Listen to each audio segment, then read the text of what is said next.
Creepypastas para tener de fondo mientras te le declaras al SAT con una cartulina. Muchas gracias a las personas que donaron. Santiago Hernández. InBRD. Te ame. Eichi Poeta Zombie lo hizo de nuevo. Efectivamente, acaba de crear otro título épico. Empezamos. Solo 19.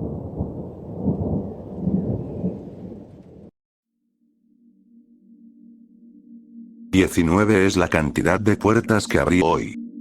Hay 4 puertas en mi departamento. En orden de uso más frecuente están la del dormitorio, el baño, la oficina y la puerta principal. Mi día comenzó cuando desperté y abrí la puerta del dormitorio y la del baño, seguidas de su cierre inmediato cuando corrí de vuelta a mi habitación para evitar quedarme atrapado contando los azulejos de linóleo en el suelo del baño. Eso hace 2. Después de pasar 3 horas mirando el techo, intentando volver a dormir y al mismo tiempo contando los distintos patrones en él, encontré 353, me rendí con mis necesarias 8 horas y 15 minutos de sueño recomendadas para un adulto de mi edad y peso. Luego, abrí y cerré la puerta del dormitorio nuevamente, lo que llevó el total a 3 aperturas y 3 cierres. Después de eso, hice un viaje sin incidentes a la sala para encender la televisión y ahogar los sonidos de los ruidos matutinos de mi vecino. Lo que sea que esos dos estén haciendo ahí no es normal. ¿Quién demonios hace tantos ruidos felices durante el sexo? Entre las 10:30 de la mañana y las 3 de la tarde abrí y cerré la puerta del refrigerador 2 veces, para sacar el desayuno y un Dr. Pepper como bebida de después del desayuno. Me disculpo, hay 5 puertas en mi departamento. Mi lista de puertas, en orden de uso, es dormitorio, refrigerador, baño, oficina y puerta principal. El refrigerador hizo que el total de aperturas llegara a 5 y los cierres también a 5. A las 3:30 p.m. sonó el timbre, anunciando la llegada de mi entrega semanal de víveres. La mirilla de mi puerta principal me permitió ver que el repartidor llevaba puesta una camisa de botones con 7 botones. Parece que la tienda de abarrotes finalmente tomó en cuenta la nota que dejé sobre los números primos, así que pude dejarlo entrar. Por supuesto, fui yo quien abrió la puerta principal y la del refrigerador. Puedo dejar entrar a un hombre con un número primo de botones en mi casa, pero ¿quién deja que un completo extraño abra sus puertas? Eso llevó el total de aperturas y cierres a 8. Puerta principal, refrigerador y luego puerta principal otra vez. Después de sentarme en el sofá, tratando de ignorar las ganas de limpiar el piso por donde caminó el repartidor, decidí hacer lo más relajante que se me ocurrió y fui a tomar una ducha. Dejé que el agua se llevara mis tics nerviosos, luego abrí y cerré la puerta del baño antes de abrir y cerrar la del dormitorio. A las 6:30 de la tarde eso elevó el total de aperturas a 10 y los cierres también a 10. Se necesitaba otra serie para salir del dormitorio y sacar la cena del refrigerador cuando comenzó el noticiero de la noche. Lo vi por unos 20 minutos antes de darme cuenta de que estaba en mi 13ª apertura para sacar mi Dr. Pepper de después de la cena. Si bien un número primo era bueno para la ropa, siempre era una mala señal cuando se trataba de cierres de puertas. La última vez que me fui a dormir dejando los cierres de puertas en un número primo, mi primo Romero murió en un accidente de auto. Pero, por supuesto, eso era ridículo. Después de calmarme lo suficiente para pensarlo racionalmente, me di cuenta de que tendría que entrar a mi habitación al menos una vez más. Mientras usara el baño exactamente 3 veces, podría entrar a mi habitación para dormir sin que el número de puertas cerradas terminara en un primo. Por suerte, logré hacerlo, así que cuando me dirigí a mi habitación y al final de mi día, me sentí bastante tranquilo al levantarme y caminar hacia allá, asegurándome un buen y par número 20 en las aperturas de puertas. Pero mi 20ª serie no pudo completarse cuando vi la puerta de mi dormitorio abierta. Me giré y fui hacia la puerta principal. Cerrada con llave.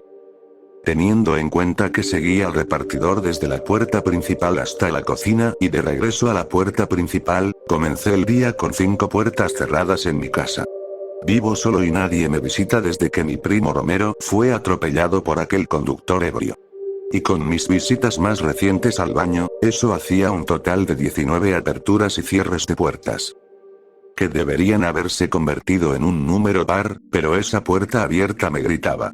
Todos mis días terminaban con una doble verificación de que todas las puertas estuvieran cerradas antes de entrar a mi habitación por la noche y obtener mis 8 horas y 15 minutos de sueño. Así que nunca debería haber una puerta abierta. Nunca. Si entraba a mi dormitorio en ese momento y cerraba la puerta, eso haría que el total de cierres fuera 20 y el total de aperturas 19. Aunque todo esto me molestaba, ya que no había ninguna posibilidad de que hubiera dejado una puerta abierta, los dos números juntos me daban una sensación de tranquilidad. No era tan buena como 20 o 40, claro. Pero podía lidiar con 39. Los compromisos son lo que hacen que la vida funcione. Así que cerré la puerta y me fui a dormir. Un fuerte estruendo interrumpió mi sueño a las 2:13 de la madrugada. La fuente del ruido fue inmediatamente obvia cuando la luz de la luna del pasillo se filtró a través de la puerta abierta de mi habitación. Pero no era la única puerta que estaba abierta. Cuando fui hacia la puerta de mi dormitorio para cerrarla, vi que la del baño también estaba abierta. Me giré a la izquierda y vi la puerta de la oficina, que no había sido desbloqueada en una semana, completamente abierta con la luz de la luna entrando a raudales por la ventana. Estoy encerrado en mi baño en este momento. Con mi dormitorio y el baño cerrados detrás de mí, eso deja un total de 22 puertas cerradas. 22 puertas cerradas.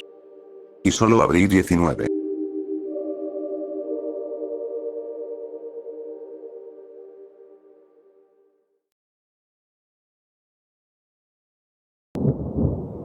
Siempre seguimos las reglas.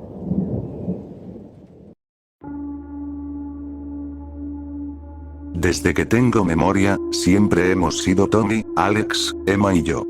Vivimos con nuestro papá. Mamá se fue cuando éramos pequeños. No la culpo por haberse ido, pero desearía que nos hubiera llevado con ella. Yo también me iría si pudiera, pero no puedo dejar a los demás con él.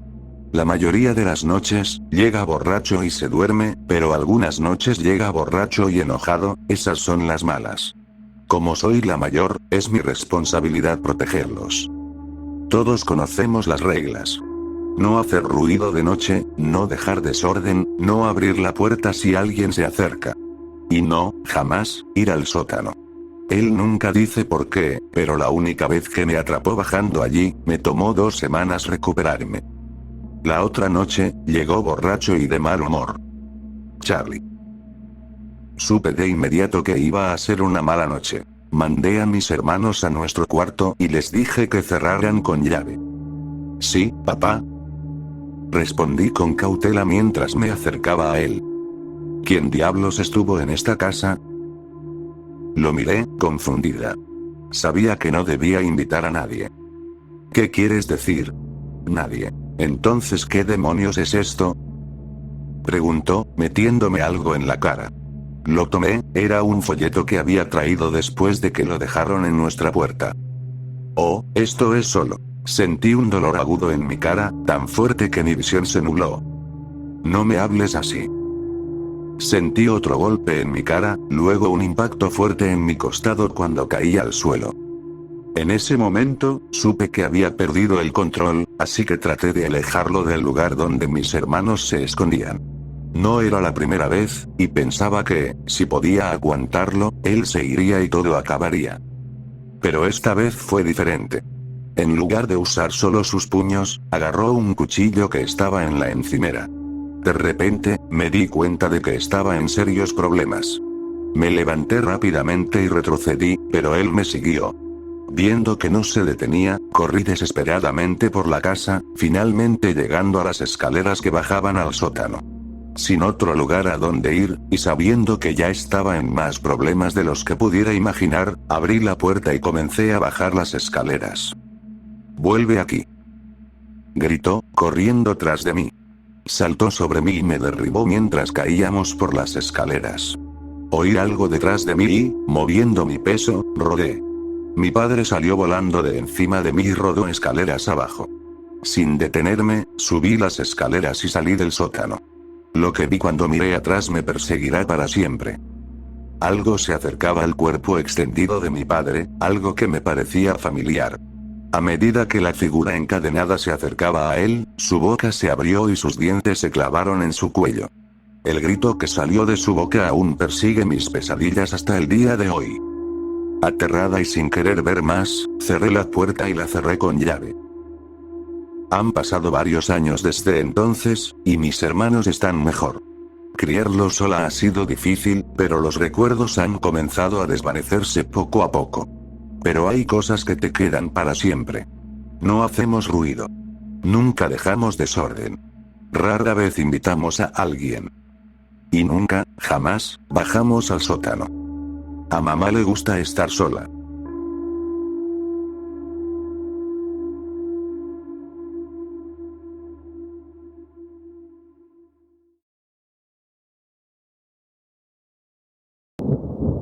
Vivo en un pueblo que no te deja salir.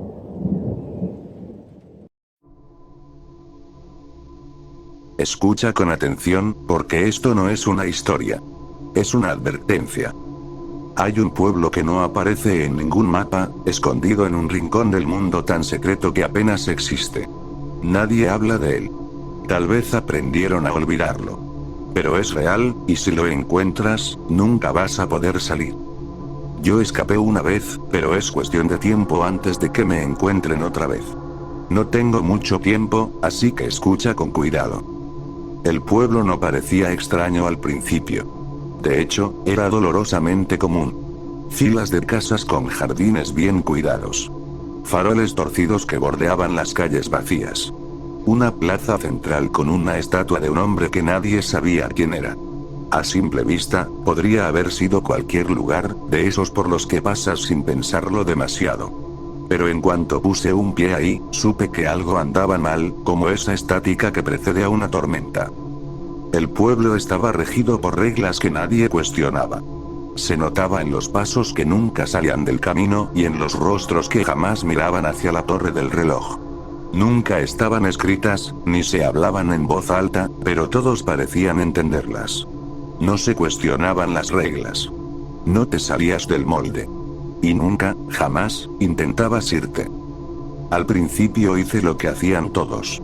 Seguí las reglas, aunque la única forma en que llegabas a conocerlas de verdad era cuando alguien las rompía. Vivía en silencio, sin levantar la mirada, haciendo lo que tenía que hacer como si todo estuviera bien.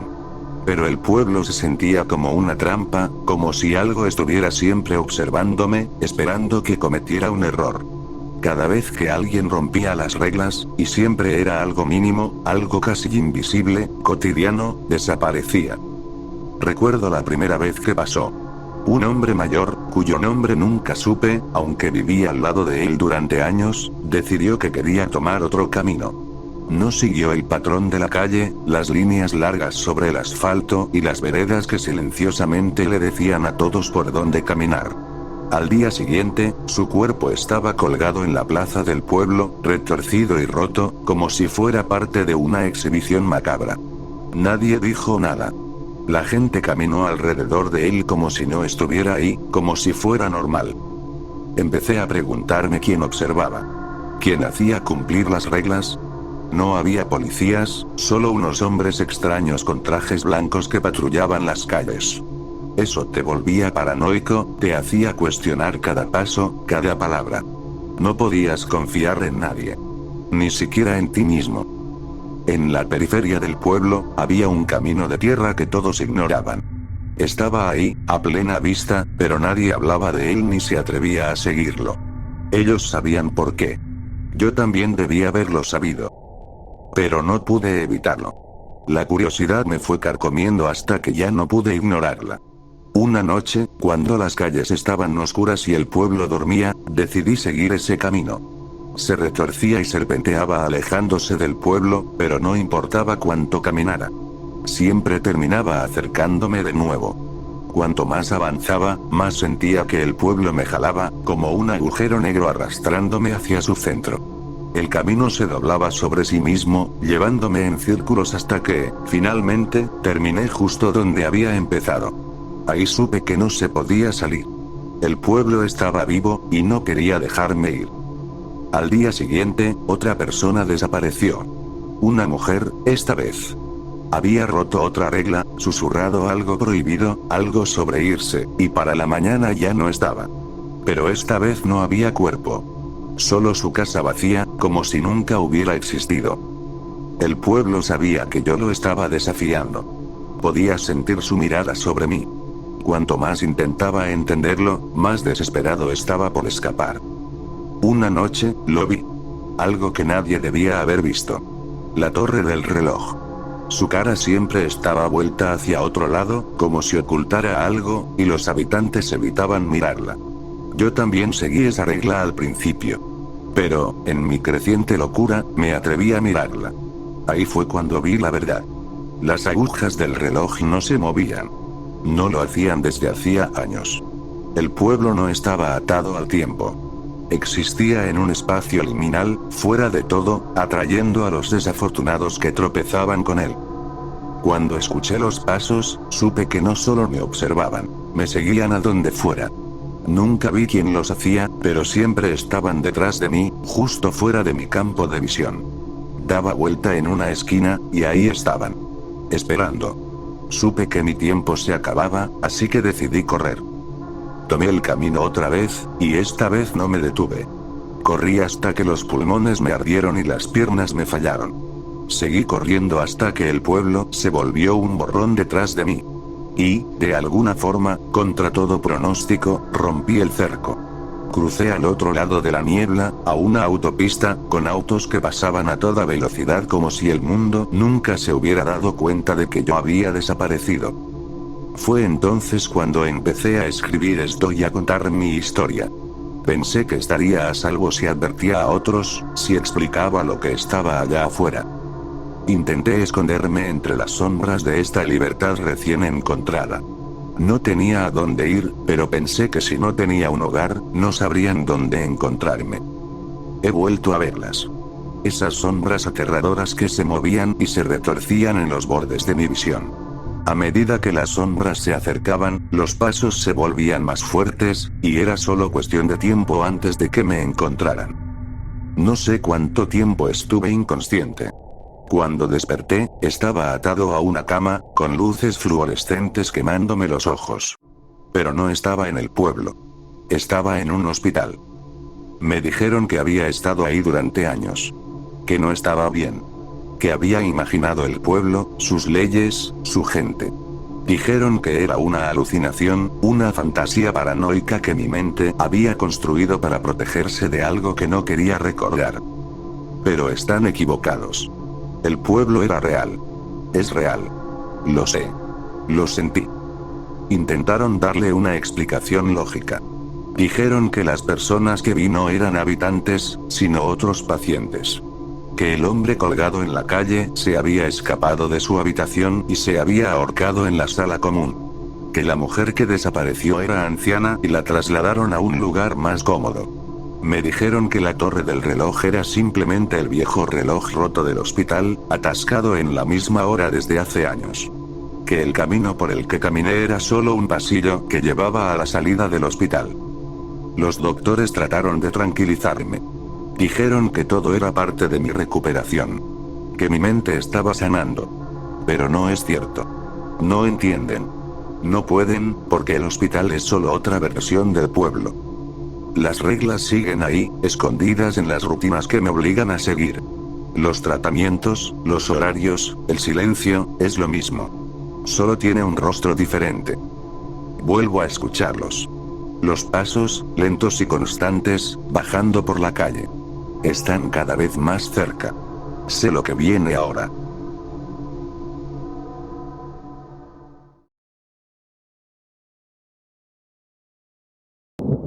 Ahora que Dios se ha revelado, a ninguno de nosotros se nos permite morir. Fue un jueves cuando Dios se reveló ante toda la humanidad. El día había comenzado de forma bastante normal, pero en algún momento de la tarde, sentí una presencia en el pecho y una voz en mi oído. He regresado. Dijo la voz. Resultó que todos escucharon esa voz. todos sintieron esa presencia. Y pronto, todos salieron de sus casas, miraron al cielo y vieron como las nubes desaparecían, y una luz brillante se encendía por un instante, solo un momento. Una luz tan intensa que no podía ser del sol, tenía que venir de otra parte. Y quedó claro. Lo que sentíamos en el corazón era certeza. El Señor era real. Y estaba aquí. Lo que vino después fue, probablemente, lo que te imaginas. El mundo se volvió más amable, más compasivo. No por alguna fuerza de bondad que nos invadiera, sino por miedo. Miedo al castigo. Ya no querías pelear, ni insultar, ni juzgar, porque no sabías qué pasaría si lo hacías. Una vida segura, dadas las circunstancias sobrenaturales recientes, era una que incluía un poco más de caridad, un poco más de poner la otra mejilla, y un poco más de gracia fingida. Finge hasta que se haga realidad, ¿no? Yo estaba atento a cualquier señal de lo que podría cambiar después. Sabíamos que estábamos bajo vigilancia, pero, como luego entenderíamos que era una falsa sensación, parecía que las intervenciones del Todopoderoso eran mínimas por ahora. Cada quien se enteró a su ritmo de que la muerte había dejado de existir. Algunos lo supieron de inmediato, cuando sus seres queridos en cuidados paliativos mostraron una recuperación milagrosa. Otros no se dieron cuenta hasta que el consenso se hizo masivo, cuando científicos y estadísticos revelaron que, según todos los datos disponibles, desastres naturales, accidentes, infartos, la cantidad de muertes diarias había pasado de un promedio de 160,000 a 0. La vida siguió, y a medida que avanzaba, empecé a oír rumores de lo que era la adoración.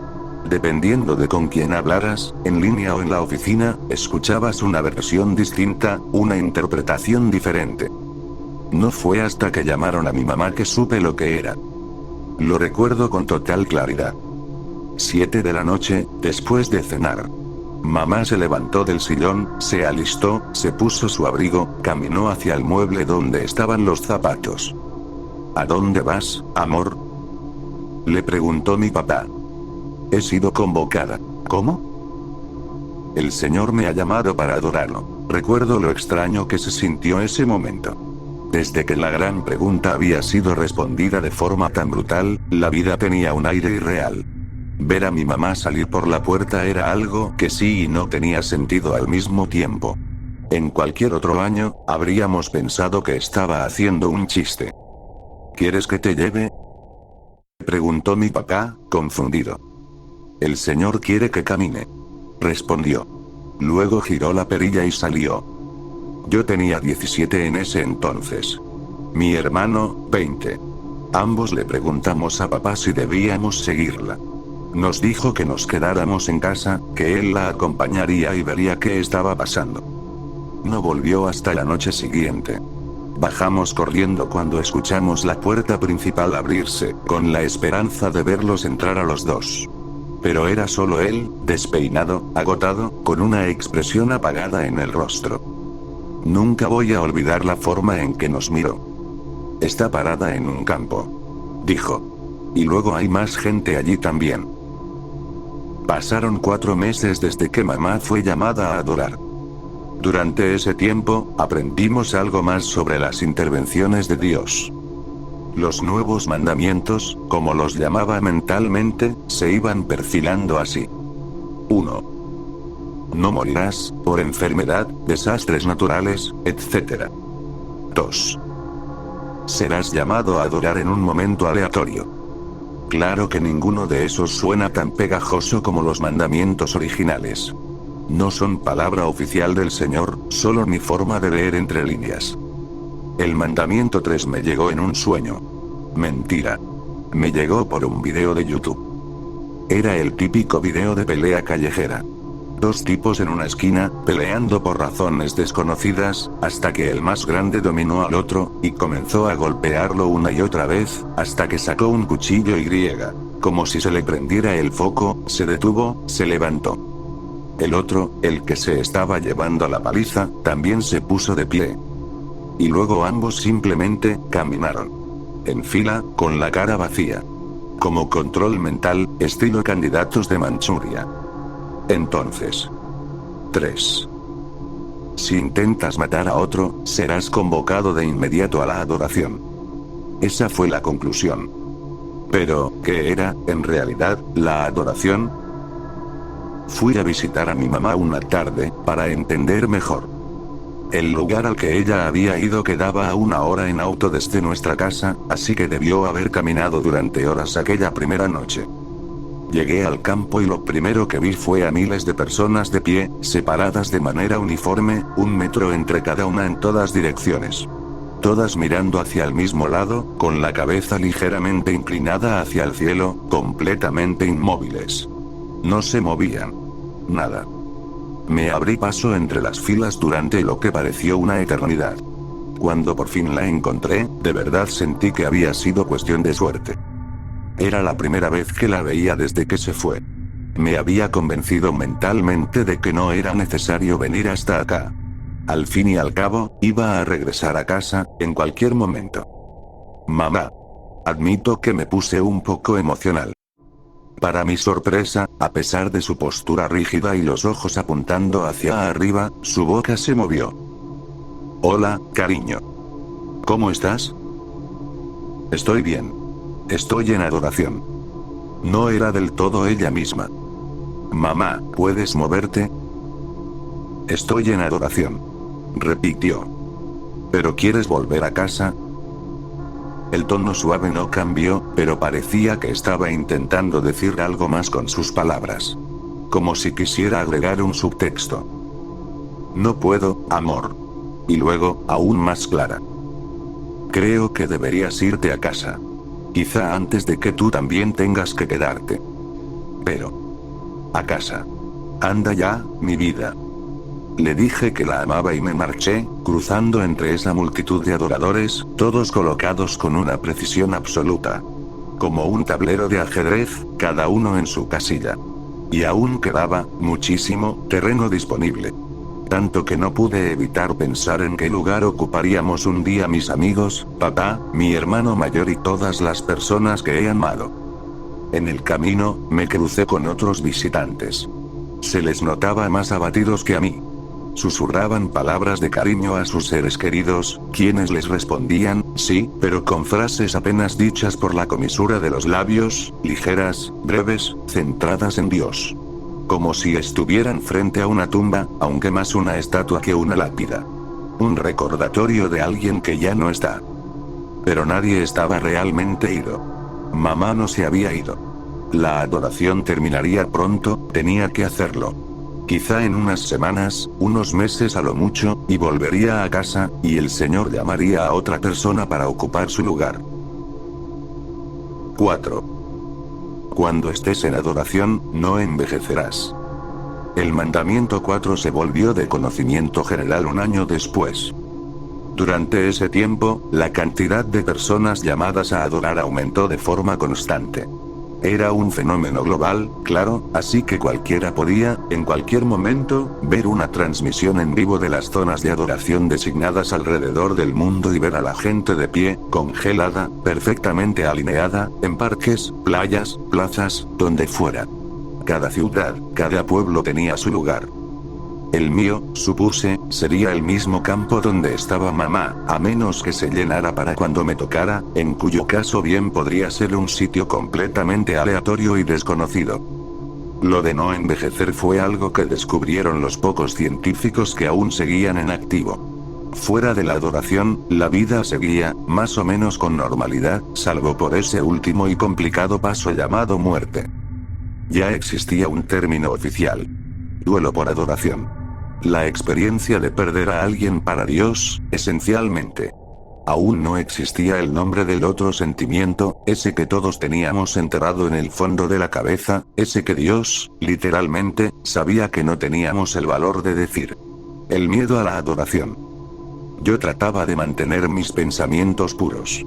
No podía evitar pensar que cualquier pensamiento blasfemo en los 17 centímetros de mi cerebro era perfectamente visible para nuestro omnipotente Señor.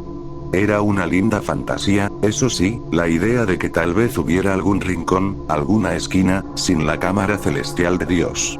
Un sitio donde uno pudiera simplemente ser, sin miedo a que su desobediencia le acelerara el boleto a su lugarcito personal en el tablero divino. Existían grupos de apoyo, así que me uní a uno, y fue ahí donde escuché por primera vez que no envejecer era uno de los muchos puntos positivos de todo esto. El mandamiento 4 no me parecía precisamente reconfortante, pero igual asentí y sonreí. El mundo seguía siendo el mundo, pero menos. Tomaba el tren al trabajo y notaba que la expresión promedio de la gente había pasado de cansada y malhumorada a sutilmente aterrada. Una vez vi a una mujer derrumbarse y ponerse a llorar, y casi puedo jurar que dijo en voz baja: "No quiero ir", o tal vez lo estaba imaginando. Las pesadillas ya no eran las mismas. El peor sueño que podía tener ahora no era uno con un asesino o una tormenta, sino aquel en el que me detenía en seco mientras hacía algo cotidiano. Escuchaba una voz en la cabeza. La voz decía: "Has sido convocado". Mis pies empezaban a moverse por sí solos, y yo sabía exactamente a dónde iba, aunque no supiera cuál era el lugar. Me despertaba de golpe, sudando. Rezando, irónico, ¿no? Para seguir teniendo control sobre mí.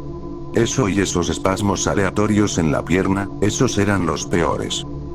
Y entonces pasaron 4 años, y debía haber, al menos, un 30% de la población mundial ya en adoración, con mi papá como una adición más a esa comunión. Mi hermano y yo nunca tuvimos la oportunidad de verlo salir del escenario hacia la multitud. El día en que fue llamado, estaba afuera, haciendo sus cosas. Creo que había ido a ver al mecánico, y quizá después tenía una cita con el fisioterapeuta. Pero eso ya no importaba.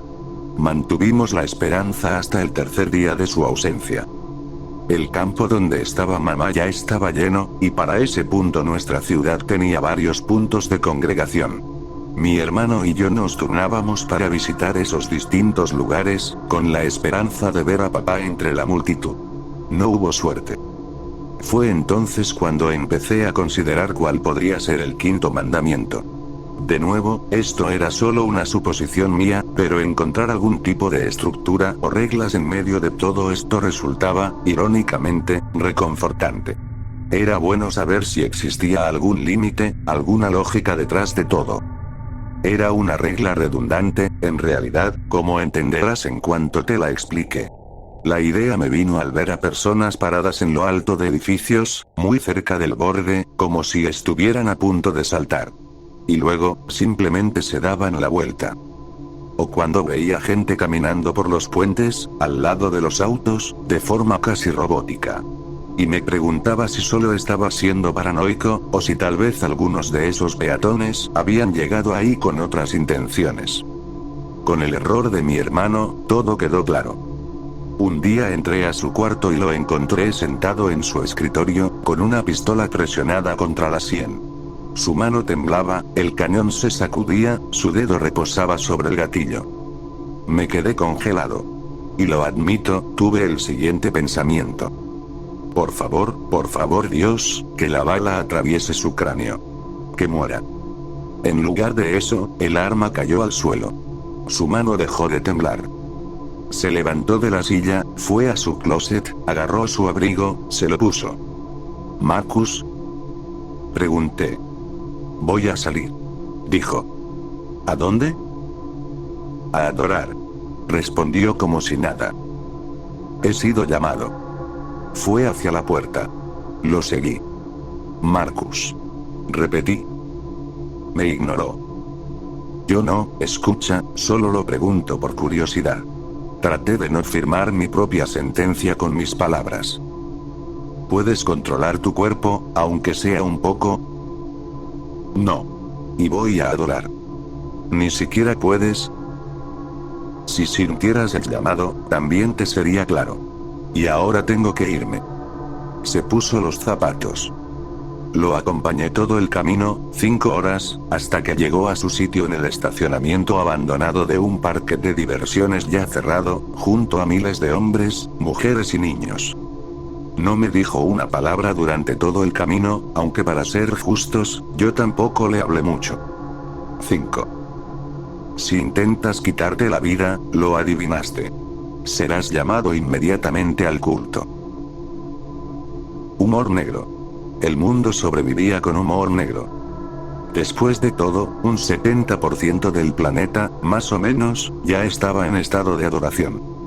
Hacía todo lo posible por no pensar en ello. Parado, con la cabeza inclinada hacia el cielo, el cuerpo congelado por semanas, meses, o en el caso de mis padres, años. Era egoísta, pero me costaba mucho visitar a mi madre. Cuando lo hacía, era para un abrazo lateral rápido, un te quiero apurado, y luego me iba. Siempre deseaba que estuviera en un trance profundo, demasiado ida para responder. Pero no. Siempre estaba totalmente lúcida. También te quiero, cariño. Decía, demasiado consciente. Me incomodaba. Estar tan despierta, tan consciente de todo lo que pasaba, no me gustaba. La historia que yo quería creer era que la adoración era un estado feliz, sin esfuerzo, como un sueño. Toda la evidencia decía lo contrario. Para ser justos con Dios, parecía que podíamos hablar abiertamente del miedo a la adoración. Había muchos grupos de apoyo, comunidades en línea, espacios donde la gente mostraba un lado más honesto de la humanidad. Vídeos en YouTube y clips en TikTok hablaban de maneras infalibles de escapar. Tácticas para cambiar de realidad y pasar a otra línea temporal. Estados profundos de meditación que supuestamente te permitían morir en paz sin ser convocado a uno de los campos de adoración. Y claro, un sinfín de videoensayos criticando al Señor. Quejándose del estado de las cosas. Pidiendo una revolución, una locura, en verdad. Hubo dos momentos que se me quedaron grabados. Momentos que, para mí, capturaban perfectamente el espíritu de todo esto. El primero fue el video final de ese tipo que planeó una fuga súper elaborada, como una trampa Rube Goldberg, para escapar de su cuerpo físico. Se roció él y su cuarto con gasolina, ató una cuerda a una cuchilla suspendida sobre su cabeza, puso un temporizador con una explosión. Le aplaudo el esfuerzo, en serio. El momento llegó, lanzó un fósforo desde su silla hacia una esquina. Las llamas se encendieron, tiró de la cuerda, y entonces... el fuego se apagó en cuanto lo tocó. La cuchilla se congeló en el aire. La explosión nunca ocurrió, gracias a Dios, la cámara seguía grabando, y el video fue oro puro. Y luego nuestro amigo se levantó de su silla, aún empapado y listo para arder, y salió de cuadro. Mandamiento 5, amigo. Mandamiento 5. El otro fue el video de un streamer famoso que siempre fingía que había sido llamado mientras transmitía en Twitch. Su cara se ponía en blanco, se levantaba de la silla y salía de su cuarto como si nada. Lo había hecho tantas veces, que cuando fue real, el chat estuvo en negación durante horas. Hilarante. Horrible. Las personas seguían trabajando, seguían aferrándose a la rutina, pero era bastante inútil. Veía predicadores callejeros con megáfonos diciéndonos que nuestro tiempo estaba cerca, como si no fuera obvio, hermano. Apple, a pesar de que la mayoría de su fuerza laboral ya había salido para nunca volver, de alguna manera seguía sacando nuevos productos. Aunque el streaming era casi puro contenido repetido. Probablemente era difícil comprometerse con una temporada entera de una serie cuando tu director, actor principal, guionista y todo el equipo podían desaparecer en cualquier momento y no volver jamás. Cada vez había menos trabajadores, pero bueno, tenía sentido. También había menos clientes. Pasé por el Starbucks de mi zona, uno de los pocos que aún tenía empleados, y me compré un café antes de ir a ver a mi hermano. Habían pasado 2 años. La de él era la más difícil de todas para mí. Porque en el fondo, yo sabía que él no quería que lo compadeciera. Pero, carajo, ¿cómo lo hacía? Volví al estacionamiento. Estaba mucho más lleno de gente ahora, parecía que ya no cabía nadie más. Me abrí paso entre los espacios y por fin llegué hasta él. Hola. Dije. Hola. Respondió. ¿Cómo estás? Vi su pecho subir y bajar con una respiración constante. Cabeza levantada. Ojos mirando hacia arriba. ¿Cómo estás? Repetí. Estoy en adoración. Dijo. Y probablemente mi momento llegará pronto también. Dije. Ayúdame a prepararme. Otra vez, no respondió. Hermano. Dije. Tardó un rato en hablar por fin. ¿Sabes? El pensamiento que más tengo es que podría haber una bala perdida por ahí. Una bala disparada desde quién sabe cuántos kilómetros. Y que se le escape al radar de Dios. Y me atraviese la cabeza por detrás. Y todo se ponga negro para mí. Es mi pensamiento favorito. Es el sueño que me mantiene en pie. No dije nada. No podía decir nada. Hay algo que siento en el pecho. Una certeza. Esto no va a terminar. Me sentí atrapado. Va a seguir por la eternidad. Sin muerte térmica. Solo esto. Le puse la mano en el hombro. Un gesto vacío, en realidad. Creo que solo necesitaba algo para mantenerme en pie. Por favor, encuentra una forma de matarme. Dijo. Y entonces tuve que irme. Creo que lo escuché decir. Por favor quédate, necesito hablar con alguien, o tal vez me lo imaginé, o tal vez lo escuché clarito pero no quise pensarlo porque me hacía sentir como una mierda. El sesgo de supervivencia es un sentimiento muy extraño cuando todavía estás en el Titanic hundiéndose. Claro, tu parte del barco aún no está bajo el agua, pero pronto estarás ahí con Leo y toda la pandilla. Quien sea que estaba llevando la cuenta, ya había dejado de contar. Casi todos se habían ido. Fue pura suerte, nada más. Pura y estúpida suerte que yo no hubiera sido llamado aún. Mi investigación suave empezó el día que desapareció papá, pero puedes estar seguro de que se intensificó después de hablar con mi hermano. Me acerqué a todo con la mente abierta y probé todo lo que pude. Meditaciones específicas, conjuros, rezos al Señor para que terminara la adoración global. Fui a coordenadas y pueblos donde se decía que la gente todavía podía morir. Mis viajes fueron decepcionantes en extremo. No encontré muerte en ningún lado. Las viejas constantes, la muerte y los impuestos. Las nuevas constantes, la inmortalidad y la adoración. Iba rumbo a mi intento número 80, más o menos, por encontrar salvación, aniquilación. Una imagen de un volante que se compartió en uno de los muchos grupos de Santo Cielo, necesitamos morir ya a los que pertenecía, hablaba de la iglesia donde predicaba el reverendo Lucien Ferrer. Prometía milagros con su grupo de apoyo, promesas que yo estaba seguro no podría cumplir. En la parte inferior del volante se leía como una estafa piramidal.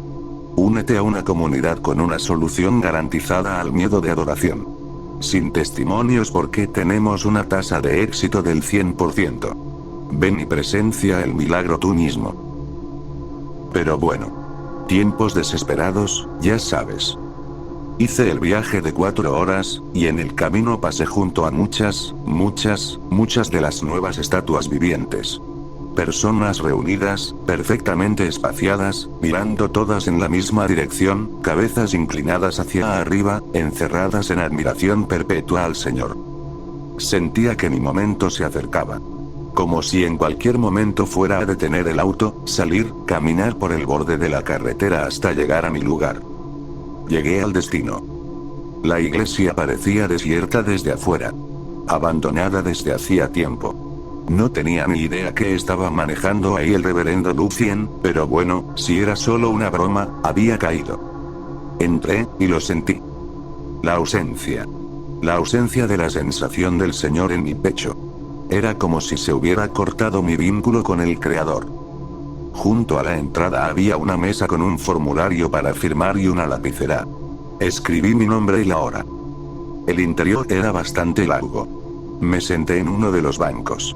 Había algunos otros sentados en las filas. Parecían llevar bastante tiempo esperando. Después de un rato, un hombre salió al escenario.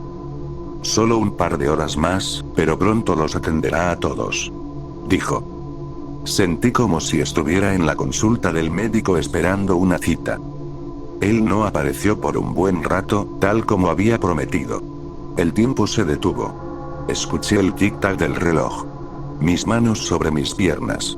No te muevas involuntariamente, no te muevas involuntariamente. Salió, llamó el nombre de otra persona. Thomas Gilmore. ¿Está Thomas Gilmore aquí? Y, efectivamente, Thomas se levantó de su asiento y siguió al hombre hacia la parte trasera. Tic. tac, tic. Eva Merritt. Eva. Soy yo. Su mano se levantó rápidamente. Soy yo.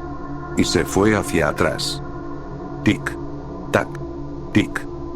Realmente, de verdad, no sabía cuánto tiempo me quedaba. Solo dice Lily aquí.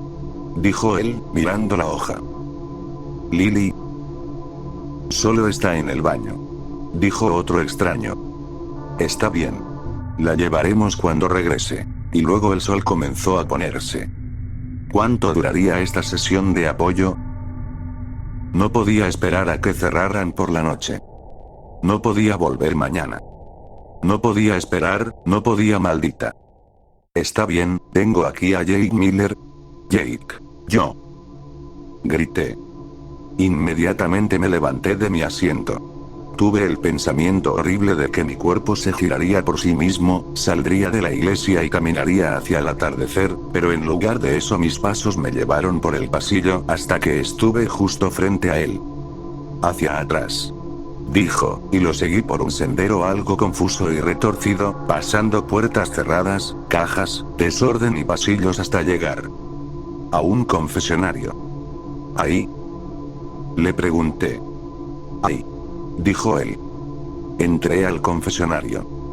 Había sangre en el asiento. Sangre. Qué visión tan novedosa. Toma asiento, no te preocupes por lo seco, ya sabes, está bien. Estarás bien. Siéntate. Dijo quien supuse era el sacerdote al otro lado de la partición. Hice lo que me pidió. ¿Reverendo Lucien? Pregunté. Le tomó un segundo responder, para procesarlo. Ah, sí, claro. Reverendo Lucien. Claro, Continué. No he hecho esto, lo del confesionario antes, pero supongo que, se supone que me pidas que confiese, algo. ¿Sí? Por favor, confiesa lo que tengas en la mente. Tomé un segundo para ordenar mis pensamientos. Bien, sí, entonces. Escuché el sonido de algo limpiándose con un trapo, seguido de un crujido deliberado. ¿Estaba comiendo? Bien, entonces, yo vi tu anuncio, encontré tu anuncio, y sí, sufro de miedo a la adoración, supongo, no quiero cometer blasfemia contra el Señor ni nada, pero, escuché el eco de otro bocado. Jesús, qué hombre tan maleducado. Pero sí, no estoy seguro de si quiero quedarme en un campo por 100 años, adoración, supongo. No son 100 años. Dijo él, masticando ruidosamente. Es para siempre. Eternidad. Ese era su pequeño proyecto. Su pequeño qué. El cielo en la tierra. Eternidad. Ese siempre fue el plan. Que todos ustedes se convirtieran en uno con el Señor por el resto del tiempo. Claro, él quería aparecer cuando hubiera más gente, ¿cierto? Dijo, crujiendo. Probablemente. Sofocó una risa. Probablemente sea menos emocionante cuando se trata de malditos cavernícolas, ¿no? ¿Verdad? ¿Miles de millones de personas? ¿O 10.000 cavernícolas? ¿Cuál elegirías? Perdón, ¿qué tiene esto que ver con todo? Nada, lo siento, por favor continúa. Bien. Dije, concentrándome. Y quiero decir, no, supongo que eso era todo. Decía que tienes una solución segura en tu anuncio. Sí. Dijo él. Puedo matarte. ¿Puedes matarme? Sí. Justo aquí.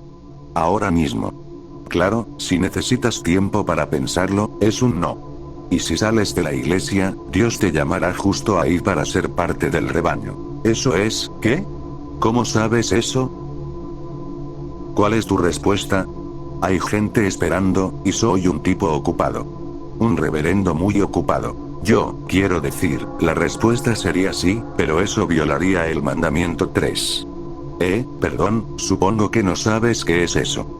Básicamente, he estado tratando de llevar un registro de todo y el mandamiento 3 es mi abreviación para todo eso de, si intentas. De repente la partición cayó. Rápidamente vino el cuchillo hacia mi yugular. No podía creerlo. La sangre se derramó sobre mi camisa, sobre mis piernas. Me ahogué, mi visión se nubló mientras trataba de enfocarme en el hombre que me dio el golpe. El hombre que tenía un cuchillo ensangrentado en una mano, y una manzana medio comida en la otra. El señor y yo tenemos un acuerdo, dijo. Él tiene su espacio, y yo el mío. Aunque, este es mucho más pequeño de lo que estoy acostumbrado. Sentí que mi cabeza caía involuntariamente. Mis ojos se acostumbraron al golpe final, yo empapado en rojo. De nada. Creo que lo escuché decir. Y luego todo se apagó. Un milagro.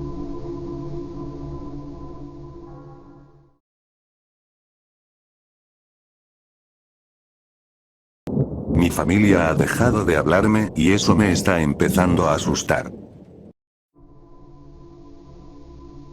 No estaba seguro de qué había pasado ni por qué todos en mi familia habían dejado de hablar, pero ya empezaba a asustarme de verdad. Mi casa siempre había estado llena de ruido. Si no me despertaba con el sonido de mis dos hermanas peleando, era mi papá quien me sacaba de la cama para que lo ayudara a lijar el bote que estaba construyendo. Todo comenzó un domingo, cuando desperté y noté un silencio inquietante en la casa.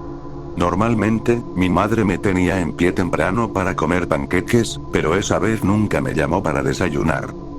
Al principio pensé que todos se habían ido, pero cuando bajé, vi a mi madre en la cocina. ¿Por qué no me llamaste?, le pregunté. Apenas se giró, solo me miró de reojo. Mamá, ¿qué te pasa? Ni siquiera se molestó en responderme, solo siguió haciendo lo que estaba haciendo. ¿Le habré hecho algo para molestarla?, pensé mientras me quedaba ahí, desconcertado ante su extraño comportamiento.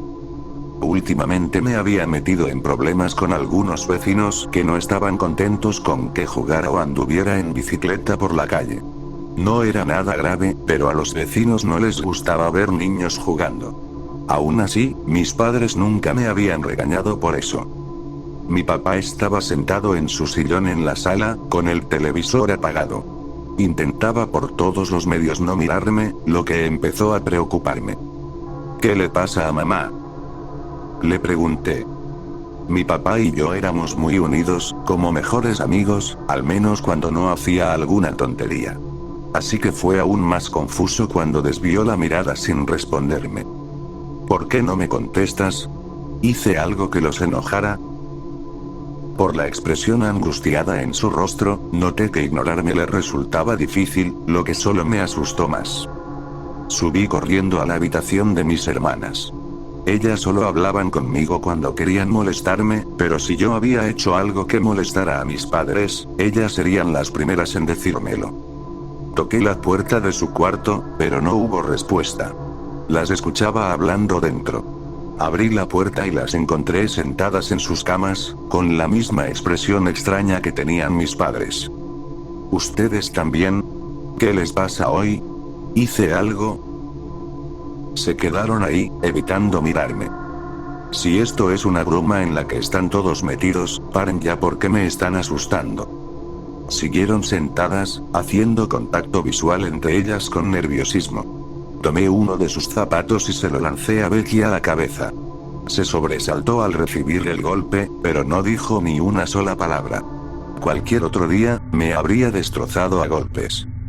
Esa misma noche las cosas se pusieron aún más extrañas. Bajé y los encontré a todos en la cocina.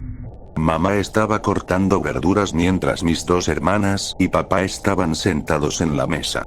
Nadie decía nada, todos con esa misma mirada rara. Por favor, ya basta, esto no tiene gracia.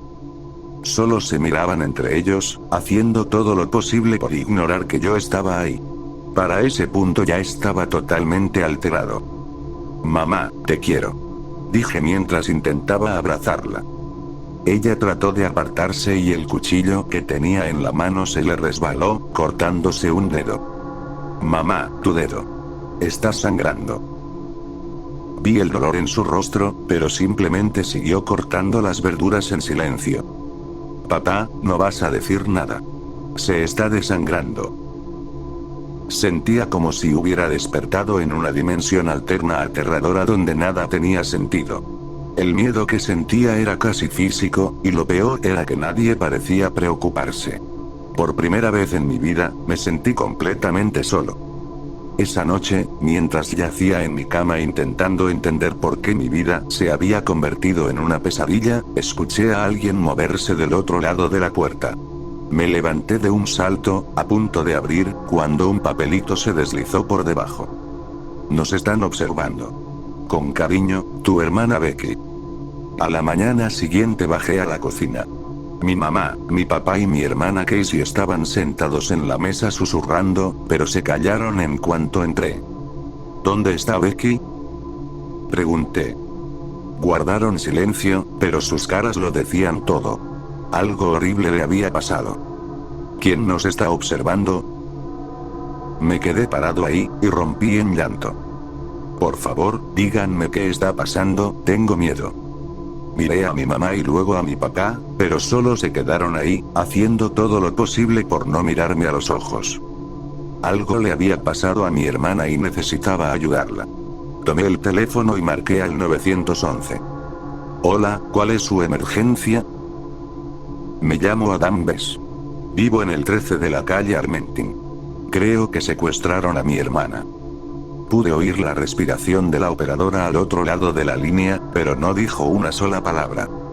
Hola, ¿me escuchó?, pregunté. De pronto, un chasquido ensordecedor se oyó por el teléfono, y luego, silencio. Podría huir, pensé mientras me sentaba en la cama. La nota que me dio mi hermana me tenía muy alterado. ¿Quién nos está observando y quiénes son?, me preguntaba, cuando de pronto algo llamó mi atención. Me sorprendió no haberlo notado antes. Había una pequeña cámara, casi imperceptible, escondida en una de las esquinas superiores de mi cuarto. Mi corazón comenzó a latir con fuerza al darme cuenta de que me estaban observando todo el tiempo. Cubrí la cámara con un pedazo de tela y me senté otra vez, tratando de pensar. De repente, las luces de mi habitación comenzaron a parpadear, y luego se apagaron por completo, dejándome en la oscuridad. La puerta se abrió de golpe, y ahí estaban parados mi mamá, mi papá y mi hermana Casey. Perdónanos por ignorarte. Solo intentábamos protegerte. Pero ahora tienes que correr. Ellos vienen por ti. ¿Quién viene por mí?, grité. La vigilancia vecinal. Corrí al cobertizo, tomé mi bicicleta y salí disparado por la calle. Todos los vecinos estaban de pie en sus porches, mirándome mientras pedaleaba como si mi vida dependiera de ello. Lo único que rondaba por mi mente era la idea de no volver a ver a mi familia.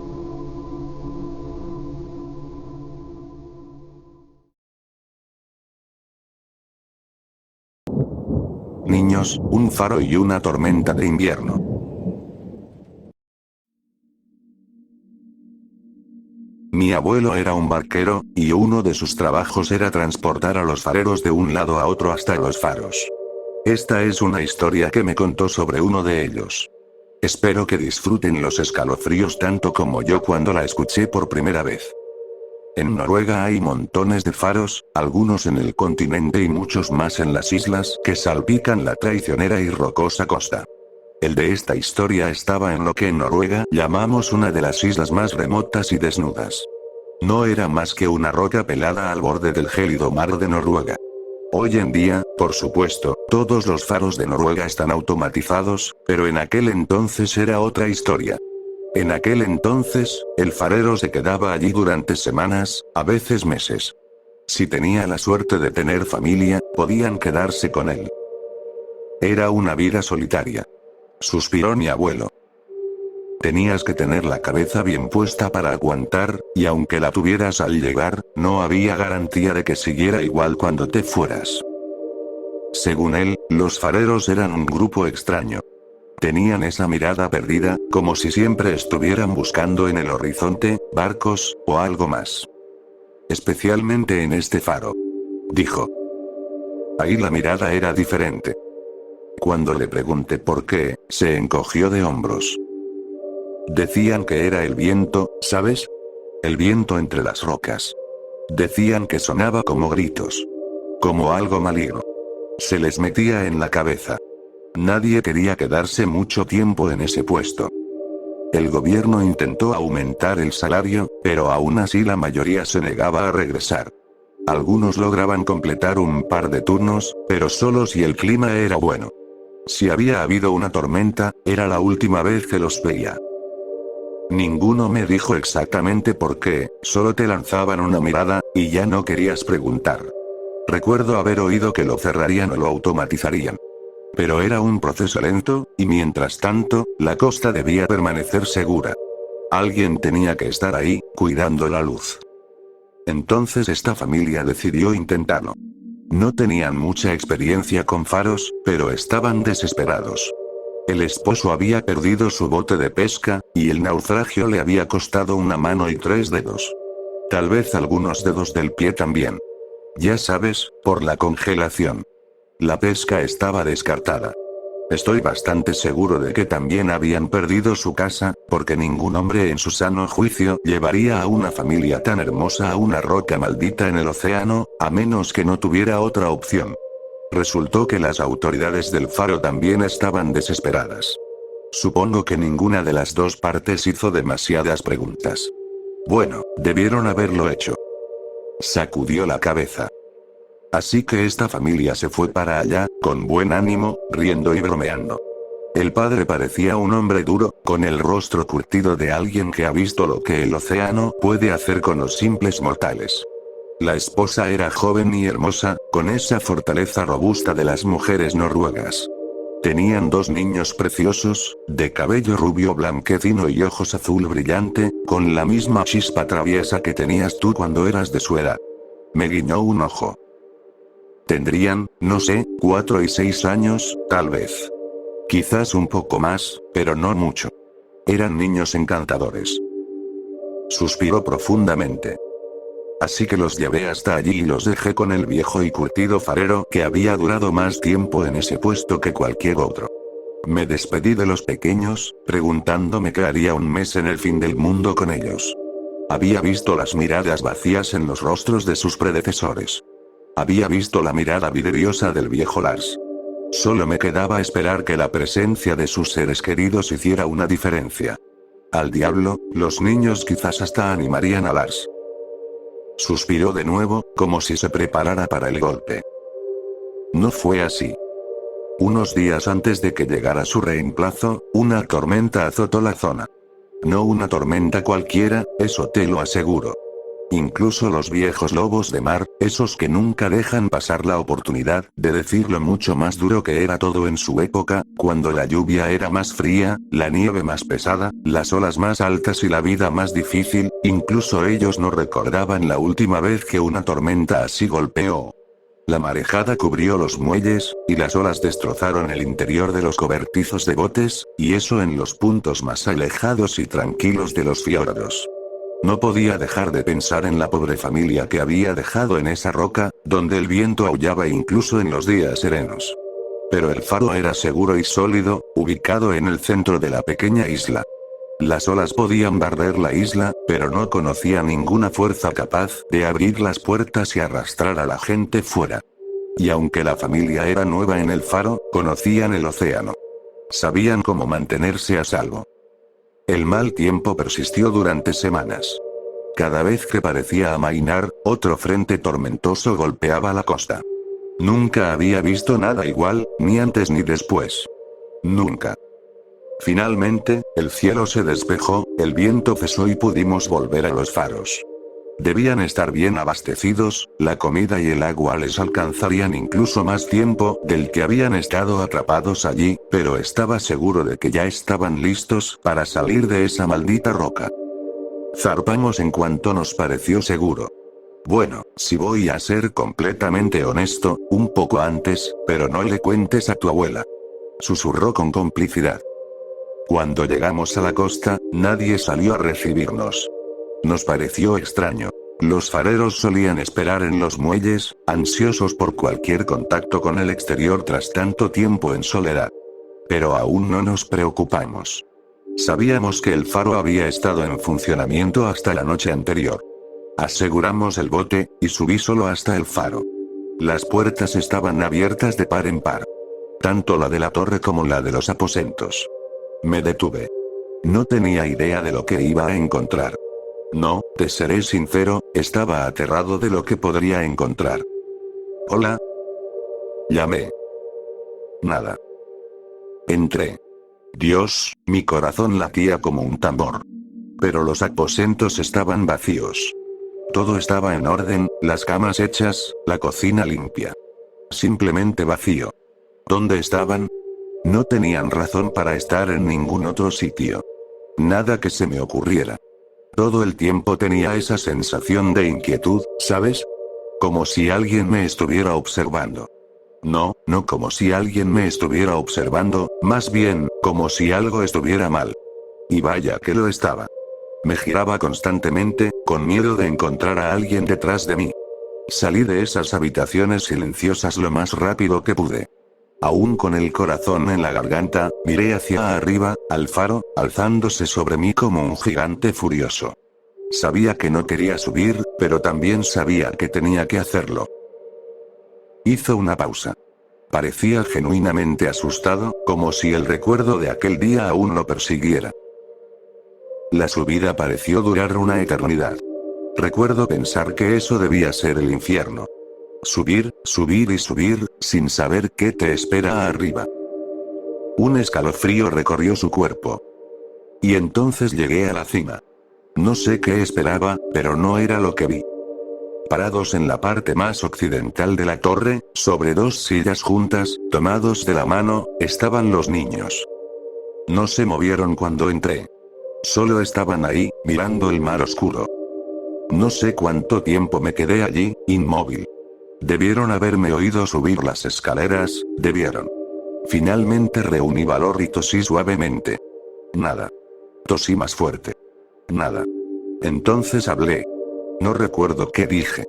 Solo recuerdo que se voltearon. Tomó un sorbo de su whisky. Ese que siempre parecía estar bebiendo, pero nunca se vaciaba del todo. Esos ojos. Otra pausa. Esos rostros pequeños. Quiero decir, parecían saludables, bien alimentados, pero los ojos, ¿has visto esas fotos de los soldados en estado de shock de la Primera Guerra Mundial?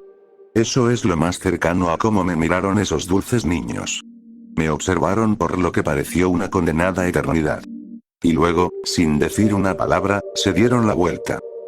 Cada parte de mí quería salir corriendo de ahí. Pero no podía. Sabía que no podía. En su lugar, respiré hondo y volví a hablar. Niños. Creo que dije. Es hora de irnos. Se giraron nuevamente, hicieron una pausa y bajaron cuidadosamente de las sillas. Sus movimientos eran perfectamente sincronizados. Señalé hacia las escaleras, pero no se movieron. Solo miraban. Intenté explicarles, balbuceando, sin saber bien qué hacía, qué decía, solo tratando de hacerles entender que teníamos que irnos. No se movieron. Finalmente, decidí que al diablo con todo, correría hasta el bote y haría que el otro tipo viniera conmigo. No soportaba más esas miradas inquebrantables. Cuando puse un pie en la escalera, escuché un leve arrastre detrás de mí. Me giré. Habían dado un paso hacia mí. Di otro paso, sin apartarles la vista de encima. Ellos dieron un paso lento hacia mí, perfectamente sincronizados, y se detuvieron. Di otro paso, ellos también. Y así siguió. Si había pensado que la subida había sido horrible, no era nada comparado con el descenso. Estaba demasiado aterrorizado como para apartar los ojos de los niños. Sus ojos, de un azul helado, me calaban hasta los huesos. 1.000.000 de pensamientos me cruzaron la mente. ¿Dónde diablos estaban los adultos? ¿Qué les había pasado? ¿Qué había hecho la tormenta con esos pequeños bribones que había conocido no hacía mucho? Y las preguntas más inquietantes.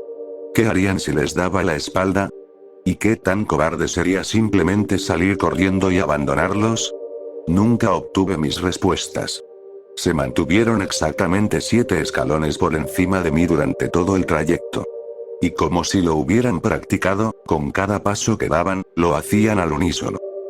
Cuando finalmente salí, comencé a caminar rápido. Necesitaba ver otro rostro, no solo esas caras inexpresivas. Aceleré el paso, y ellos también. Me di la vuelta para verlos y, cada vez que lo hacía, ahí estaban. 7 pasos detrás de mí. No importaba qué tan rápido caminara. Dudo que el faro estuviera a más de 100 metros del bote, pero créeme, se sintió como si fueran kilómetros. Finalmente llegué a las escaleras que bajaban hasta el muelle. No había razón para que el bote no estuviera allí, pero aún así suspiré aliviado al verlo, con mi viejo amigo recargado contra la cabina del timón, fumando su pipa. El abuelo también suspiró en la vida real. Johnny me preguntó dónde estaban los demás. Le dije que no sabía. Los tomó. 2 voces pequeñas y planas hablaron al unísono. Creí que saltaría de la piel. ¿Qué los tomó, pequeño?, preguntó Johnny. No hubo respuesta. ¿Las olas? ¿El océano? Me giré para mirar a los niños. No había ni rastro de emoción en sus rostros. Johnny me lanzó una mirada de desconcierto. Me encogí de hombros, tratando de comunicarle que no tenía la menor idea de qué demonios estaba pasando. Los niños seguían en silencio. ¿Buscaste en el resto de la isla?, preguntó Johnny. No, respondí. Quería volver con los niños. La última parte era mentira. Me habían inquietado tanto que ni siquiera había considerado otra opción que regresar directo con Johnny. Bien, dijo Johnny. Voy a echar un vistazo. No quería quedarme solo con los niños, pero por más que lo intenté, no se me ocurrió una sola razón para evitar que Johnny se fuera a revisar la isla, así que me quedé callado. Cuando Johnny se dio la vuelta, los niños se movieron de nuevo. Lentamente, en silencio, con cada paso tomado en perfecta sincronía, caminaron hasta el final del pequeño muelle. Luego se detuvieron, giraron lentamente para mirar al oeste y se tomaron de las manos. Y se quedaron ahí parados. El abuelo se estremeció otra vez. No sé exactamente cuánto tiempo estuvo Johnny fuera, pero puedo decirte que fue suficiente para que empezara a hacer planes sobre qué haría si no volvía. Pensé en cuánto tiempo debía esperarlo, en cuánto podía tardar en revisar ese pedazo de roca. Si debía ir a buscarlo. Si podía dejar solos a los niños ahí, al final del muelle. Si me seguirían si intentaba marcharme. Y, por supuesto, la gran pregunta. ¿Qué demonios había pasado ahí? Cuando finalmente decidí ir a buscarlo, escuché pasos. Había vuelto. Solo. No dijo nada hasta que estuvo lo suficientemente cerca como para hablar en un susurro. Lo bastante cerca como para que pudiera ver lo pálido que estaba. Se fueron. Todos. Deben haber salido a la tormenta y fueron arrastrados por el mar, de algún modo. ¿Pero por qué?, susurré de vuelta. ¿Qué clase de idiota sale en una tormenta así? No tiene ningún maldito sentido. Y el faro estaba funcionando anoche. No pueden llevar tanto tiempo desaparecidos. Los tomó. Dios, juro que casi salté del muelle. Esos malditos niños. No los había oído moverse, ni visto acercarse, pero ahí estaban, tomados de la mano, justo detrás de nosotros. ¿Qué los tomó?, pregunté. No hubo respuesta. ¿Cuándo ocurrió? Solo miradas vacías. ¿Encendieron la lámpara anoche? Nada. Ninguna de nuestras preguntas obtuvo respuesta, así que hicimos lo único que se nos ocurrió. Llevarlos de vuelta al continente y llamar al sacerdote. Él sabría qué hacer.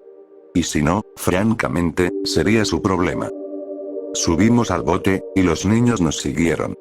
Se quedaron afuera, en la pequeña cubierta, de la mano, apenas lo suficientemente altos para ver por encima de la baranda, pero aún así mirando fijamente al mar.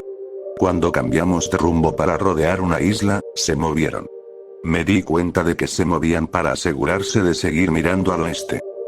He vivido una vida larga y he visto muchas cosas, pero puedo decirte que nunca he visto algo tan extraño y escalofriante como esos 2 niños, tomados de la mano, arrastrando los pies por la cubierta para asegurarse de seguir mirando en dirección al océano abierto. Hacia el faro. Apuró el resto de su whisky. Escúchame. Resopló. Asustando a mi nieto con historias viejas. Sé que son tan modernos y científicos y todo eso, así que probablemente no le creas a este viejo chiflado. Tal vez sea lo mejor. Pero créeme, todo esto es cierto. ¿Quieres saber cómo lo sé? Porque la historia no tiene un buen final. Si me la hubiera inventado, tendría un buen final para ti. Pero lo único que tengo es que el sacerdote vino y se llevó a los niños, los metieron en un orfanato en algún lado y, eventualmente, los enviaron al sur. Nunca supimos qué pasó ahí. Hubo teorías, por supuesto, algunas dramáticas sobre asesinatos y suicidios, sobre fantasmas, espíritus y dioses antiguos. Ahora, soy un hombre racional, y si no hubiera visto a esos niños, habría pensado en accidentes o en actos siniestros también. Pero los vi. Y te digo que nada natural ocurrió allí. Algo llegó con esa tormenta y se llevó a esos padres. Bueno, al menos, eso es lo que creo. La verdad es que nunca lo sabremos. Lo que sí sé es que el faro fue clausurado en cuestión de meses, para que nadie más tuviera que soportar una tormenta ahí. Para que nadie tuviera que ver lo que esos niños vieron. Y gracias a Dios por eso.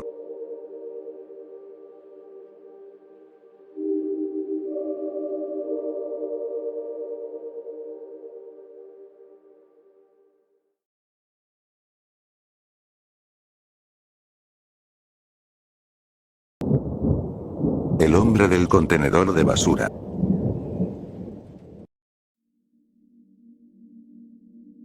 ¿Alguna vez te ha pasado que ves algo, pero solo tu subconsciente lo capta?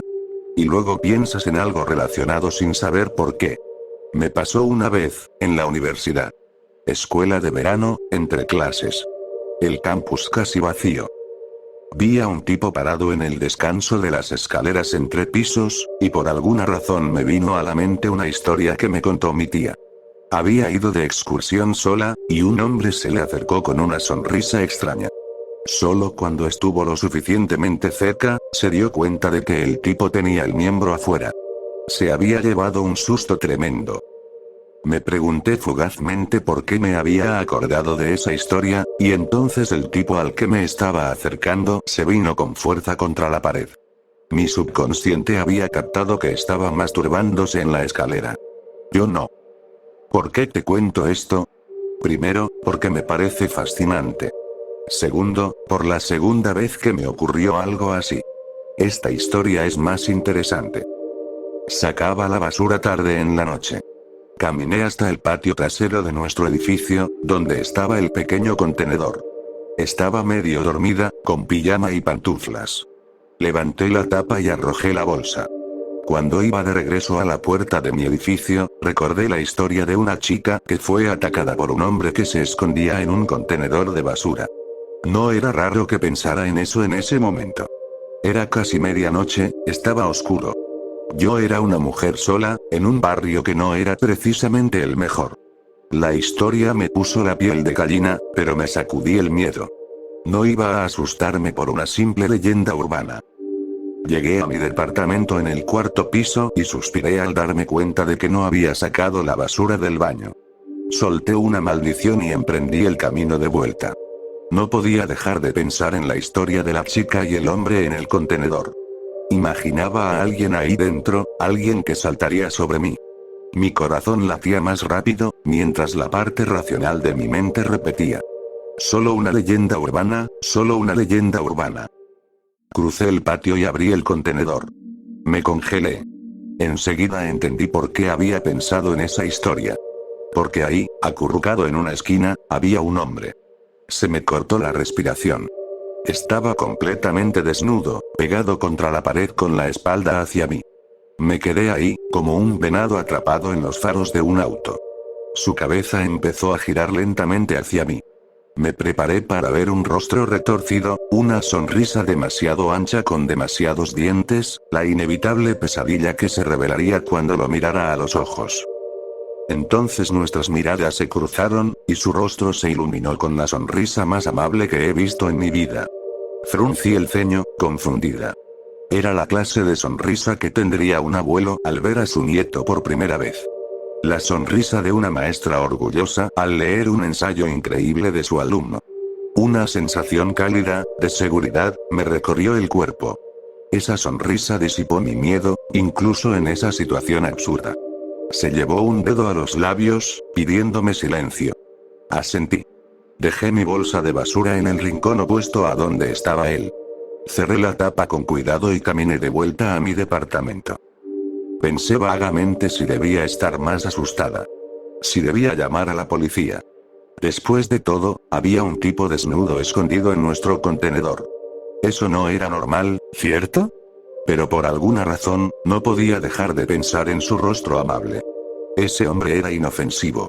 No podría hacerle daño a nadie, estaba segura. Supuse que era un vagabundo, quizá un poco loco, pero solo trataba de sobrevivir en un mundo cruel. No podía llamar a la policía por él. No a ese hombre.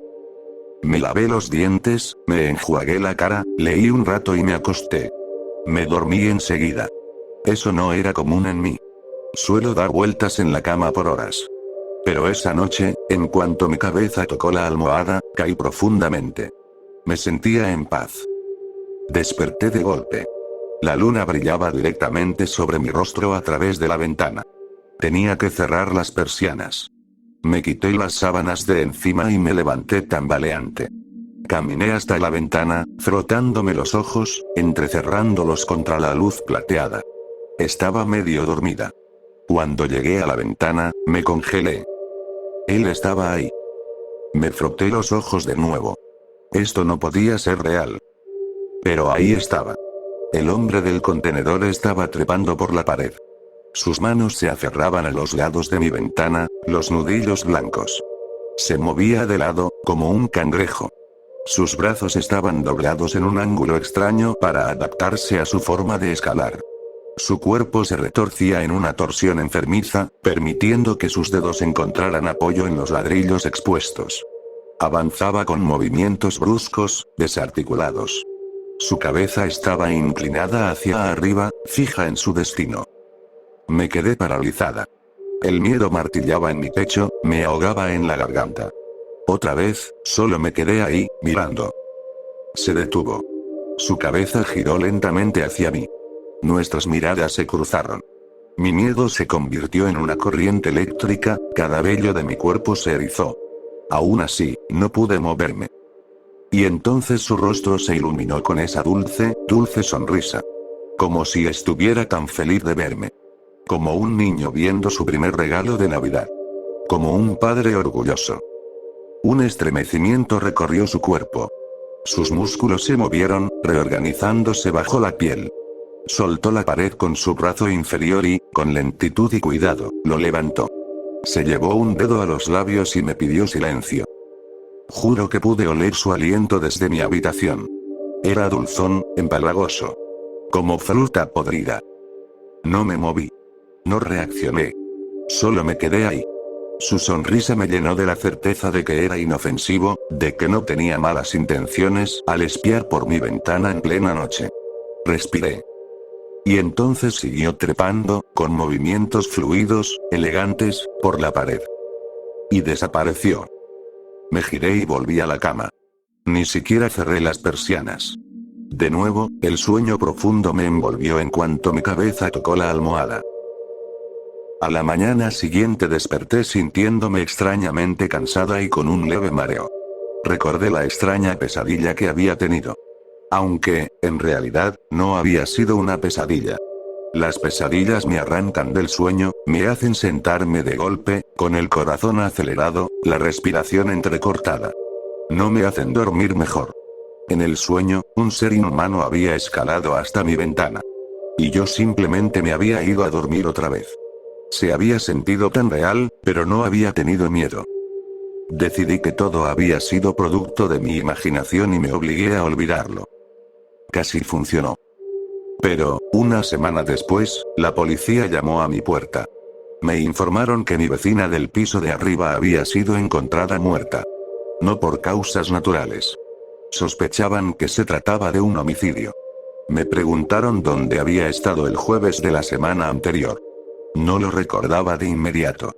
Revisé mi diario. Lo abrí. Deslicé mi dedo por la página. Martes. Práctica de coro. Miércoles. Cena con amigos. Jueves. Sacar la basura. La imagen del hombre mirándome a través de mi ventana resurgió en mi mente. Un frío glacial se extendió por mis venas. Les conté lo que había visto, o lo que creía haber visto esa noche. Me pidieron que los acompañara a la estación. Entrevistas, bocetos, preguntas interminables. Los policías no revelaron todos los detalles macabros, por supuesto.